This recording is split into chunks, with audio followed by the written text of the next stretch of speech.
নিজেদেরকে সুশীল বলে যারা দাবি করে, তাদের পক্ষ থেকে একটা গ্রুপ কোরআন বিরোধী, হাদিস বিরোধী, রাসূলের সুন্নাহ বিরোধী ৯৯% মুসলিমদের দেশে একটা আইন বাস্তবায়নের জন্য একটা স্মারকলিপি প্রদান করেছে। সেই বিষয়টা নিয়ে সংক্ষিপ্ত সময়ে কিছু আলোকপাত করবো ইনশাআল্লাহ কোরআন হাদিসের ভিত্তিতে। আমার আজকের বিষয়বস্তু হলো নাহি আনিল মুনকার, অর্থাৎ যেখানে অসামাজিক, অনইসলামিক, কোরআন বিরোধী কোনো আইন হবে সেখানে বাধা প্রদান করা। এটা প্রত্যেকটা মুমিনের ঈমানি দায়িত্ব, প্রত্যেকটা মুসলমানের দায়িত্ব হলো যেখানে ইসলাম বিরোধী কোনো আইন পাস হবে, কোরআন বিরোধী কোনো আইন পাস হবে, কোরআন বিরোধী কোনো আইন পাস করার জন্য পদক্ষেপ গ্রহণ করবে, সেখানে যারা মুমিন মুসলমান নিজেদেরকে মুসলমান বলে দাবি করে তাদের কর্তব্য, ফরজ হলো তার বিরোধিতা করা।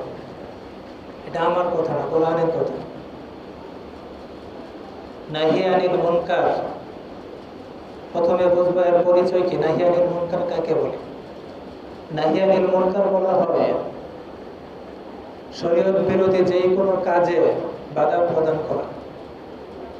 এই বাধা প্রদানের বিভিন্ন স্তর আছে। আল্লামা নববী আলাইহির রহমা শরহ নববী নামক কিতাবের মধ্যে লেখেন, আমর বিল মারুফ এবং নাহি আনিল মুনকার প্রত্যেক ব্যক্তির উপর, প্রত্যেক মুসলমানের উপর ফরজে কিফায়া। সৎ কাজের আদেশ প্রদান করা, অসৎ কাজ থেকে বিরত রাখা, অসৎ কাজ থেকে বাধা প্রদান করা প্রত্যেক মুসলমান মুমিন ঈমানদারদের জন্য এটা কি ফরজে কিফায়া। কোন ব্যক্তি সে যদি নাহি আনিল মুনকার করতে গিয়ে তার জানমাল ক্ষতি হওয়ার আশঙ্কা থাকে, তাকে মেরে ফেলবে, তাকে হত্যা করে ফেলবে নাহি আনিল মুনকার করলে, অসৎ কাজে বাধা দিলে, তাহলে হাত দিয়ে বাধা দেওয়ার যে স্তর সেটা এবং জবান দিয়ে বলার বাধা দেওয়ার যে স্তর সেটা রহিত হয়ে যায়। কিন্তু মনে মনে ঘৃণা করা তখনও ওই ব্যক্তির উপর ওয়াজিব। এই হলো নাহি আনিল মুনকার। নাহি আনিল মুনকার এগুলো কি, এগুলোর গুরুত্ব কি? প্রথম কথা তো হলো নাহি আনিল মুনকার করা, অসৎ কাজে বাধা দেওয়া, অনইসলামিক কাজে বিরোধিতা করা, এটা আল্লাহ পাক রব্বুল আলামিনের হুকুম। আল্লাহ পাক রব্বুল আলামিন পবিত্র কোরআনুল কারীমের মধ্যে স্পষ্ট ভাষায় সূরা আরাফের মধ্যে ঘোষণা করেছেন, তোমাদের মধ্য থেকে একটা দল এমন থাকবে যারা মানুষকে কল্যাণের প্রতি আহ্বান করবে এবং তারা আমল বিল মারুফ করবে আর নাহি আনিল মুনকার করবে, সৎ কাজের আদেশ প্রদান করবে আর অসৎ কাজ থেকে মানুষকে বিরত রাখবে, আর তারাই হলো সফল কামবান্দা। আল্লাহ পাক রব্বুল আলামিন বলেন, ওয়ালতাকুন উম্মাতুন ইয়াদউনা ইলাল খায়র ওয়া ইয়া'মুরুনা বিল মারুফ ওয়া ইয়ানহাউনা 'আনিল মুনকার ওয়া উলাইকা হুমুল মুফলিহুন। তোমাদের মধ্য থেকে একটা দল, একটা গ্রুপ এমন থাকবে যারা মানুষদিগকে সৎ কাজের আদেশ করবে, ভালো কাজ করতে উদ্বুদ্ধ করবে, ভালো কাজের নির্দেশ প্রদান করবে এবং যেখানেই খারাপ কাজ হয় সেখানেই বাধা প্রদান করবে। আর যারা এই কাজটা করবে তাদের ব্যাপারে আল্লাহ তাআলার ঘোষণা হলো উলাইকা হুমুল মুফলিহুন, এরাই হলো সফলকাম, এরাই হলো কামিয়াব। তাইলে নাহি আনিল মুনকারের এক নম্বর গুরুত্ব এটা হলো কি, এটা আল্লাহ তাআলার হুকুম। নাহি আনিল মুনকার করা দ্বিতীয় পর্যায়ের গুরুত্ব হলো এটা রাসূলুল্লাহ সাল্লাল্লাহু আলাইহি ওয়াসাল্লামের ফরমান। রাসূলুল্লাহ সাল্লাল্লাহু আলাইহি ওয়াসাল্লাম মুসলিম শরীফের হাদিসের মধ্যে বলেছেন, তোমাদের মধ্যে যে ব্যক্তি কোনো অনইসলামিক কাজ হতে দেখে, কোনো খারাপ কাজ হতে দেখে, তাহলে সেই জন্য তার সামর্থ্য অনুযায়ী বাধা প্রদান করতে থাকে। সে যদি সক্ষম হয় তাইলে সে হাত দ্বারা বাধা প্রদান করবে, যদি হাত দ্বারা সক্ষম না হয় তাইলে সে জবান দিয়ে বাধা প্রদান করবে, যদি জবান দিয়ে সক্ষম না হয় তাইলে সে মনে মনে ওই খারাপ কাজটাকে ঘৃণা করবে। আর এটা হলো ঈমানের সর্বনিম্ন স্তর। রাসূলুল্লাহ সাল্লাল্লাহু আলাইহি ওয়াসাল্লাম বলেন, মান রাআ মিনকুম মুনকারান ফালিয়ুগাইয়িরহু বিয়াদিহি, তোমাদের মধ্য থেকে যে ব্যক্তি কোনো খারাপ কাজ হইতে দেখে, অনইসলামিক কোনো আইন পাশ হইতে দেখে, ইসলাম কোরআন বিরোধী, আল্লাহ বিরোধী, রাসূল বিরোধী যে কোনো পদক্ষেপ গ্রহণ করতে দেখে, তখন তার কর্তব্য হলো ফালিয়ুগাইয়িরহু বিয়াদিহি, তার যদি সামর্থ্য থাকে সে ওই কাজে, ওই খারাপ কাজে সে হাত দিয়ে বাধা প্রদান করবে, সে তাকে এটা থেকে বিরত রাখবে।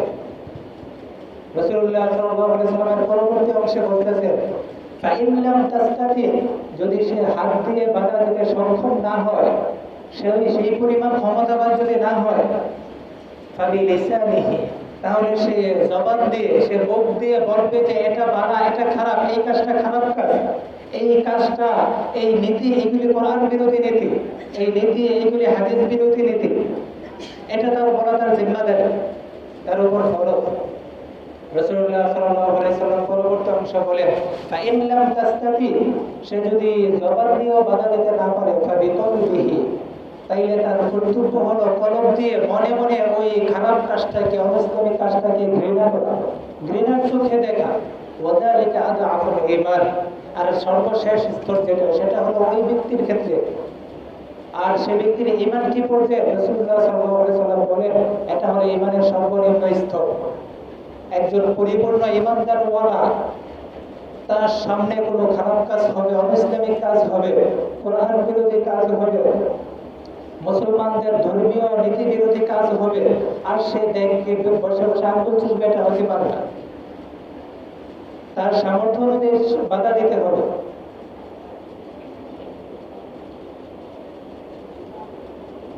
নাহি আনিল মুনকার, ব্যক্তিভেদে স্তর, বিভিন্ন স্তর আছে। এই নাহি আনিল মুনকার যারা করে, এতক্ষণ তো বুঝলাম নাহি আনিল মুনকারের গুরুত্ব কতটুকু।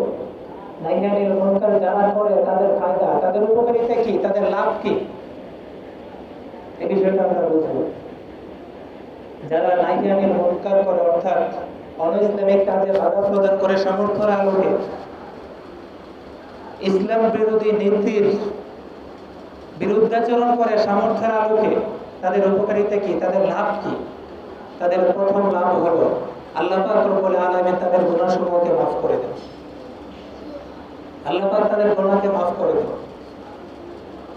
রাসূলুল্লাহ সাল্লাল্লাহু আলাইহি ওয়াসাল্লামের বুখারী শরীফের হাদিসের মধ্যে বলেন, ফিতনাতুর রাজুলি ফি আহলিহি ওয়া মালিহি ওয়া ওয়ালাদিহি ওয়া জারিহি তুগাইয়িরুহা as-সালাতু was-সাদাকু was-সাবরু was-সাওমু was-সাদাকু ওয়াল-আমরু ওয়ান-নাহyu। রাসূলুল্লাহ সাল্লাল্লাহু আলাইহি ওয়াসাল্লাম বলেন যে মানুষের মাঝে, তাদের পরস্পরের মাঝে যেই ঝগড়াঝাটি হয়, স্বামী স্ত্রীর মাঝে, আত্মীয় স্বজনের মাঝে, পাড়া প্রতিবেশীর সাথে যেই ফিতনা, যেই ঝগড়াঝাটি হয়, এই সমস্ত বিষয়ের কারণে যেই ক্ষতি, এই ক্ষতিগুলি আল্লাহ পাক রব্বুল আলামিন তুগাইয়িরুহা as-সালাত, তার নামাজ, ওয়াস সাদকা ওয়াস সাওম, তার রোজা, ওয়াস সাদকা, তার দান সদকার মাধ্যমে এগুলি মিটিয়ে দেয়। এর পরবর্তী অংশে রাসূলুল্লাহ সাল্লাল্লাহু আলাইহি ওয়াসাল্লাম বলেন, ওয়াল আমরু ওয়ান নাহyu, আমল বিল মারুফ নাহি আনিল মুনকারের মাধ্যমেও এই গুনাহগুলি আল্লাহ পাক রব্বুল আলামিন মিটিয়ে দেন। এইজন্য যারা নাহি আনিল মুনকার করে, অনইসলামিক কাজের বাধা প্রদান করে, আল্লাহ পাক রব্বুল আলামিন তাদের গুনাহসমূহকে মিটিয়ে দেন। দ্বিতীয়ত, যারা নাহি আনিল মুনকার করে, তাদের উপর আল্লাহ তাআলার নসরত আসে, আল্লাহর সাহায্য আসে, গায়বী সাহায্য আসে। নাহি আনিল মুনকার করা, এটা এই উম্মতের জন্য বৈশিষ্ট্য। এই উম্মতের অন্যতম একটা বৈশিষ্ট্য হলো তারা নাহি আনিল মুনকার করবে। রাসূলুল্লাহ সাল্লাল্লাহু আলাইহি ওয়াসাল্লাম হাদিস শরীফের মধ্যে বলেছেন, আল্লাহ পাক রব্বুল আলামিন পবিত্র কোরআনুল কারীমের মধ্যে বলেছেন, কুনতুম খায়রা উম্মাতিন উখরিজাত লিন-নাস, তোমরা হলো সর্বশ্রেষ্ঠ উম্মত। সর্বশ্রেষ্ঠ উম্মত কেন? কারণ কি?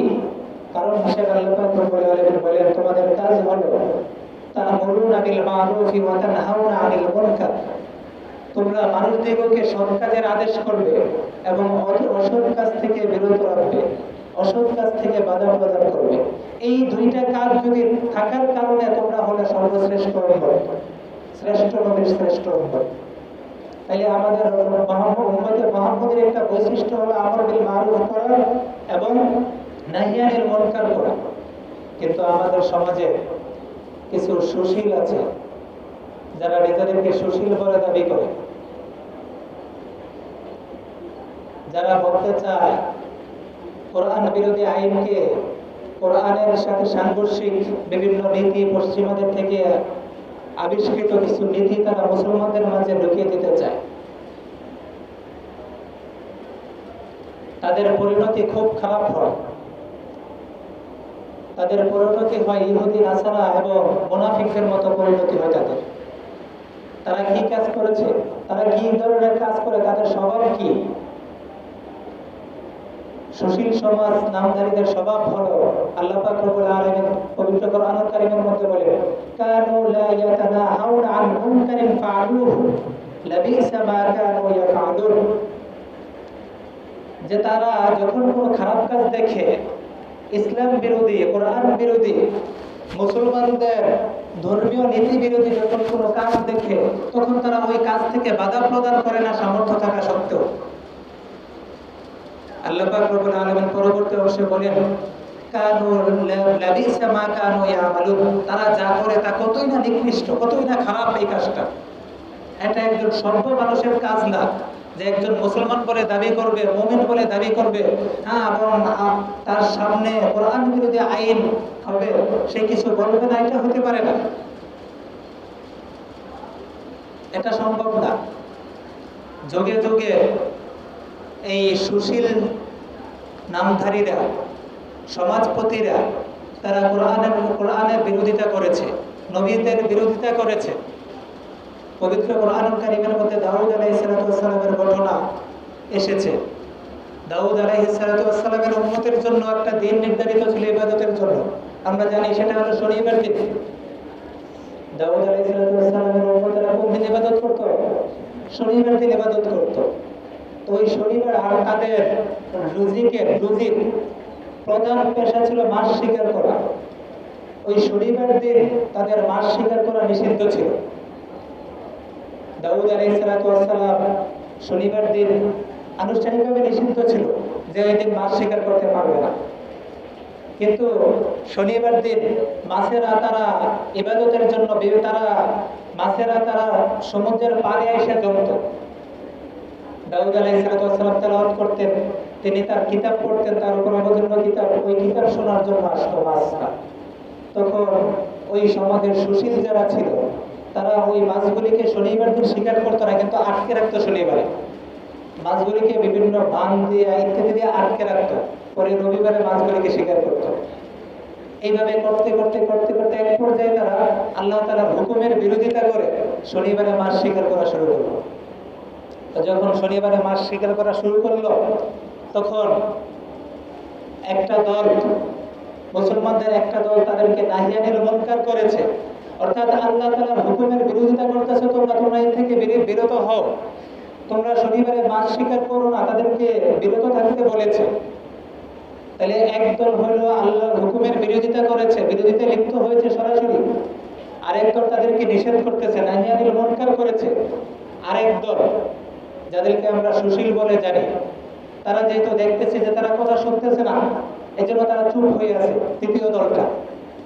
এবং যারা তাদেরকে নিষেধ করতেছে, নাহি আনিল মুনকার করতেছে, দ্বিতীয় দলটাকে তারা বলতেছে তোমরা তাদেরকে না করার দরকার কি, যেহেতু তারা মানতেছে না, তারা না মানুক, তারা না মানলে সমস্যা নেই, আল্লাহর শাস্তি তাদের উপর আসবে, তোমাদের তো দায়িত্ব না তোমরা তাদেরকে বলা। আল্লাহর দিন আল্লাহ হেফাজত করবে, তোমরা আবার হেফাজতে ইসলামের নাম দিয়ে তোমরা আবার কিসের হেফাজত করবা? তোমরা কিসের মিটিং মিছিল করো, তোমরা কিসের আন্দোলন করো, তোমরা কিসের বিক্ষোভ করো? এগুলি তো দরকার নেই, আল্লাহ তো তাদেরকে শাস্তি দিবে। এমন একটা গ্রুপ আছে কিনা যারা চুপ থাকে, বিরোধিতা করে না সরাসরি, কিন্তু যারা বিরোধিতা করে সরাসরি তাদেরকে এই সমস্ত কথা শোনাইতে থাকে, সুন্দর সুন্দর কথা, শোনাইতে থাকে,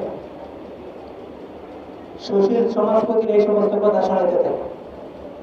তো দাউদ আলাইহিস সালামের উম্মতের একটা গ্রুপ এই ধরনের কথা বলতেছিল, যারা নাহি আনিল মুনকার করেছে তাদেরকে।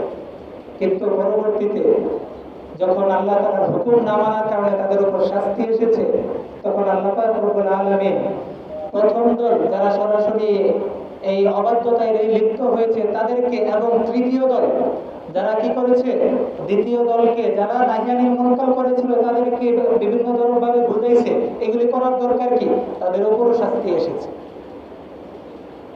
তাদের উপরও শাস্তি এসেছে। সূরা আরাফের মধ্যে আল্লাহ পাক রব্বুল আলামিন স্পষ্ট ভাষায় বলেছেন, যখন তারা আমার হুকুমের বিরুদ্ধাচরণ করেছে তখন প্রথম দলের উপরে শাস্তি এসেছে, তৃতীয় দলের উপরে শাস্তি এসেছে। একমাত্র বাদ ছিল কারা? দ্বিতীয় দল, যারা নাহি আনিল মুনকার করেছে, অর্থাৎ কোরআন বিরোধী আইন, কোরআন বিরোধী কার্যকলাপে তারা লিপ্ত হয়েছে, এই জন্য তাদেরকে নিষেধ করেছে। তারাই কেবলমাত্র বেঁচেছিল, আর বাকি দুই গ্রুপের উপর আল্লাহ তাআলার শাস্তি এসেছে। শেষ পর্যায়ে আল্লাহ পাক রব্বুল আলামিন তাদেরকে বলছেন ভয়াবহ শাস্তি আসছে তাদের উপর। তাদেরকে বলছেন পূর্ণ কিরাদাতান খাওয়াসিন, তোমরা ঘৃণিত বানর হয়ে যাও। বানরে পরিণত হয়ে গিয়েছে তারা আল্লাহ তাআলার হুকুমের বিরোধিতা করার কারণে। এখান থেকে আমরা একটা বিষয় বুঝতে পারলাম, তিন শ্রেণীর লোক থাকে যুগে যুগে, এই তিন শ্রেণীর লোকই সমস্যার সৃষ্টি হচ্ছে। তিন শ্রেণীর লোকই থাকে। এক শ্রেণীর লোক থাকে যারা সরাসরি অবাধ্যতায় লিপ্ত হয়, আরেক শ্রেণীর লোক থাকে যারা কি করে অবাধ্যতা থেকে বিরত রাখার চেষ্টা করে, সেই কাজটা করে উলামায়ে কেরাম, তাওহীদের জনতা, দিনদার মুত্তাকি মুসলমান লোক এই কাজটা করে। আরেকটা গ্রুপ থাকে যারা চুপচাপ থাকে, তারা দেখে কোন দিকে যায়, পরবর্তীতে তারা ইসলামের বিরুদ্ধাচরণ করে, কিন্তু সরাসরি করে না। তারা বলে এত নসিহতের দরকার কি, এত আন্দোলনের দরকার কি, আল্লাহ কি দেখতেছে না ইসলামের বিরুদ্ধে যে এই আইন পাস হইতেছে, আল্লাহ তো তাদের বিচার করবে। পরবর্তীতে তাদের পরিণতি কি হয়? তাদের ধ্বংস, পরিণতি হয় সর্বশেষ তাদেরকে ধ্বংস করে দিয়েছেন আল্লাহ পাক। এভাবে যুগে যুগে কিছু সমাজপতি, কিছু সুশীল, তারা ইসলামের বিরুদ্ধে বিভিন্ন ধরনের অপপ্রচার, বিভিন্ন ধরনের কোরআন বিরোধী আইন, এগুলি দেশের মধ্যে বাস্তবায়নের চেষ্টা করে।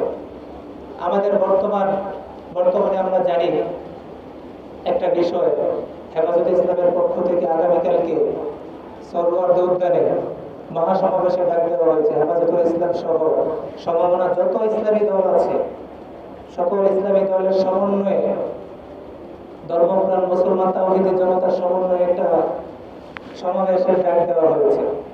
ওই সমাবেশে ইনশাআল্লাহ আমরা যারা পারি সকলেই স্বতঃস্ফূর্তভাবে অংশগ্রহণ করব ইনশাআল্লাহ। তো ওইখানে মেইন বিষয়গুলি কি, কেন এত বড় সমাবেশের আয়োজন করা হয়েছে, এই বিষয়গুলি আপনারা কিছু বুঝলে, কিছু শুনলে পরে বিষয়গুলো বুঝতে পারবেন। আমি কয়েকটা বিষয় আপনাদেরকে শোনাচ্ছি। নারী বিষয়ক সংস্কার কমিশন একটা গঠন করেছে। তারা 305 পৃষ্ঠার একটা স্মারকলিপি প্রদান করেছে। তার মধ্য থেকে কোরআনের সাথে সাংঘর্ষিক যে বিষয়গুলি, তার মধ্য থেকে কয়েকটা বিষয়। 1 নম্বর বিষয় হলো, তারা বলে সম্পত্তিতে সমান অধিকার, অর্থাৎ নারী পুরুষের সমান অধিকার চায় তারা সম্পত্তির ক্ষেত্রে। তারা বলে যে কোরআন নাকি নারীদেরকে সমান অধিকার দেয়নি, কোরআন নাকি নারীদেরকে অধিকার দেয়নি। আরে কোরআন নারীদেরকে যে অধিকার দিয়েছে ওই অধিকার নিশ্চিত করলে নারীদের তো, তারা তো মাথার উপরে থাকবে। তাদেরকে তো কোরআন সমান অধিকার দেয় নাই, তাদেরকে কোরআন দিয়েছে অগ্রাধিকার দিয়েছে। একটা নারী, কোরআন তাকে কি অধিকার দিয়েছে, একটু 1 মিনিটের বিষয়টা শোনেন। একটা নারী, সে যখন জন্মগ্রহণ করে, জন্মগ্রহণ করা থেকে নিয়ে বিবাহের আগ পর্যন্ত ওই নারীর যাবতীয় ভরণ পোষণের জিম্মাদারি হলো তার পিতার উপর। কিন্তু ছেলে কিন্তু এমন না, একটা ছেলে জন্মগ্রহণ করা থেকে বালেগ হওয়ার আগ পর্যন্ত ভরণ পোষণের দায়িত্ব তার পিতার উপর, কিন্তু বালেগ হওয়ার পর থেকে কিন্তু ওই ছেলের জিম্মাদারি তার পিতার উপর থাকে না। কিন্তু একটা নারী, তার যদি 25 বছরও হয়ে যায় কিন্তু বিবাহ হয় নাই, এখনও তার জিম্মাদারি হলো তার পিতার উপর। এরপরে ওই নারী যখন বিবাহ হয়ে যায়, বিবাহ হওয়ার পরে তার স্বামীর উপর, তার স্বামী তার ভরণ পোষণ সহ সবকিছু বহন করবে, তার স্বামীর উপর জিম্মাদারি। ওই নারী যখন এক পর্যায়ে বৃদ্ধ হয়ে যায়, স্বামী মারা যায়, তখন ওই নারীর জিম্মাদারি আসে তার ছেলের উপর। ছেলের দায়িত্ব যে মার ভরণ পোষণ করা, মার সব খোঁজ খবর রাখা। এই তো হলো নারীর একটা দিক দেখাই না। আর সম্পদের দিকে আসে, দেখেন নারীরা পবিত্র কোরআনুল কারীমের মধ্যে আল্লাহ পাক বলছেন লিযাকারি মিসলু হাজ্জিল উনসায়াইন, অর্থাৎ সম্পত্তি ভাগাভাগির ক্ষেত্রে নারীরা পাবে এক অংশ আর পুরুষরা পাবে দুই অংশ। এইটা সহজে মানুষকে বোঝানোর চেষ্টা করে যে নারীরা পাবে এক অংশ, পুরুষরা পাবে দুই অংশ। এটা নাকি তাদের মনোপত না। পুরুষের খরচের খাতটা আমরা একটু দেখবো, আর নারীদের খরচের খাতটা দেখবো। একটা পুরুষ বালিগ হওয়ার পর থেকে সে যখন বিবাহ করে, বিবাহ করার পর বিবাহের আগে তার দায়িত্ব থাকে তার পিতামাতার ভরণ পোষণের দায়িত্বই পুরুষের উপর, ছেলের উপর। এমনিভাবে যখন বিবাহ করে তাহলে তার স্ত্রীর সমস্ত দায়িত্ব তার উপর, সন্তানাদির সব দায়িত্ব পুরুষের উপর। মার উপর কিন্তু সন্তানকে লালন পালন করার দায়িত্ব ফরজ না, বাবার উপর এটা কর্তব্য। তাইলে পুরুষের খাতগুলি, এই যে হলো পুরুষের খাত। আরেকটা নারী সে যে অর্ধেক সম্পদ পায়, সে তো জন্ম থেকে নিয়ে একেবারে বিবাহের আগ পর্যন্ত থাকে তার পিতার কাছে। 1 টাকা খরচ আছে, তার খরচ নাই। এরপরে বিবাহ থেকে নিয়ে বৃদ্ধ হওয়া পর্যন্ত থাকে তার স্বামীর কাছে। 1 টাকা খরচ আছে, খরচ নাই, আরো আসে। আবার বিবাহের সময় একটা মোহর পায়, এই মোহরটা তার অধিকার, মোহর পাইতেছে সে। এরপরে যখন বৃদ্ধ হয় তখন তার দায়িত্ব সব বর্তায় তার ছেলের উপর। কোনো খরচ আছে? কোনো খরচ নাই। আরেকটা ছেলের বালেগ হওয়া থেকে নিয়ে মৌত পর্যন্ত শুধু খরচ আর খরচ আর খরচ। তাইলে যদি আমরা এই দিকে দেখি, তাইলে অধিকার পাইছে কে? নারী না পুরুষ? নারী। তার তো যা পায় তার সবই আছে, আর পুরুষ যা পাইছে সব গেছে, বরঞ্চ আরো আনতে হবে। এই জন্য কোরআনে আইন যদি বাস্তবায়িত হয়, তাহলে নারীরা তো সমান অধিকার না, তারা অগ্রাধিকার পাবে। অগ্রাধিকার পায় তারা, কোরআনে তাদেরকে অগ্রাধিকার দেওয়া হয়েছে। তারা হলো মায়ের জাতি, তাদেরকে কোরআনে অগ্রাধিকার দেওয়া হয়েছে। আর দ্বিতীয় আরেকটা বিবাহের বিষয় তারা বলছে, বহু বিবাহ রোধ করতে চায় তারা, যে পুরুষরা একাধিক বিবাহ করতে পারবে না, এই আইন যেন পাস হয়। অথচ যদি জরিপ চালানো হয়, এটা বহুদিনের আগের কথা, জরিপ চালানো হয়েছে, একজন পুরুষের পিছনে 4 জন করে নারী পড়ে। তাহলে একজন পুরুষ যদি একটা শুধু বিবাহ করে, তাহলে বাকি নারীরা কোথায় যাবে? এই জন্য তারা বলে যে যারা পতিতাবৃত্তি, যারা জিনা করে, তাদেরকে সরকারিভাবে শ্রমিক বানাই দিতে বলে। সম্পূর্ণ কোরআনের সাথে সাংঘর্ষিক নীতি এগুলো। অথচ কোরআনুল কারীমের মধ্যে আল্লাহ পাক রব্বুল আলামিন বলছেন, ফানকিহু মা তাবা লাকুম মিনান নিসাই মাসনা ওয়া সুলাসা ওয়া রুবা। যাদের সামর্থ্য আছে, সামর্থ্য না থাকলে না, তোমার সামর্থ্য আছে সব দিক থেকে, তুমি 1টা 2টা 3টা 4টা পর্যন্ত বিবাহ করতে পারবা। সমতা রক্ষা করতে পারলে, এখানে অনেক কথা আছে, ওইদিকে আমি যাচ্ছি না। কোরআন এগুলি বলছে। তারা বলতেছে না, বেশি বিবাহ করতে পারবে না। এইটা সম্পূর্ণ কোরআনের সাথে সাংঘর্ষিক। এরপরে বিভিন্ন হোটেল রেস্তোরাঁতের মধ্যে যে পতিতারা গিয়া বিভিন্ন ধরনের অসামাজিক কার্যকলাপে লিপ্ত হয়, জিনা ব্যভিচারে লিপ্ত হয়, তারা এই আইন পাশ করাইতে চায় যে তাদেরকেও যেন শ্রমিকের মর্যাদায় দেওয়া হয়।